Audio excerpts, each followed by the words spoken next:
টি-20 বিশ্বকাপকে সামনে রেখে ক্যারিবিয়ান অঞ্চলে পৌঁছেছে অস্ট্রেলিয়া দলের একাংশ, যেখানে কোচিং স্টাফদের সঙ্গে রয়েছেন 9 ক্রিকেটার। দ্বিতীয় ধাপে বাকি ক্রিকেটাররা ফেরার পর 6 জুন বিশ্বকাপের মূল লড়াইয়ে মাঠে নামবে অস্ট্রেলিয়া দল। তবে তার আগে দুটি প্রস্তুতি ম্যাচ থাকায় সেখানে 11 জন ক্রিকেটার নামাতেই হিমশিম খেতে হচ্ছে অস্ট্রেলিয়াকে। আর এই সমস্যা তৈরি হয়েছে আইপিএল এর কারণে। আইপিএল এ খেলা বেশ কয়েকজন ক্রিকেটার পরিবারের সঙ্গে সময় কাটাতে ছুটি নিয়ে দেশে ফিরেছেন। ফাইনালের কারণে কেউ কেউ এখনো ভারতে।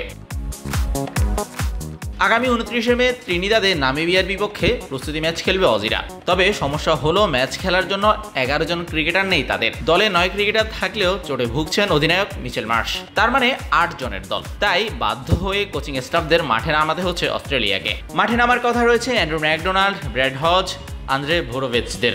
এছাড়াও প্রধান নির্বাচক জর্জ বেলিরও মাঠে নামার কথা রয়েছে।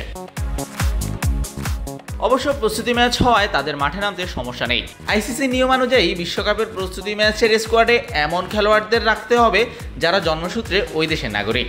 এক্ষেত্রে 15 জনকেই খেলানো যেতে পারে। আর এই 4 জনই অস্ট্রেলিয়ান হওয়ায় খেলতে কোনো বাধা নেই তাদের। ক্রিকেটারদের সংকট এবং বিশ্রামের কথা স্বীকার করে অজি অধিনায়ক মিচেল মার্শ নিজেও ব্যাপারটাকে দেখছেন স্বাভাবিক হিসেবে। শাহরিয়ার শাওন, স্পোর্টস বাংলা।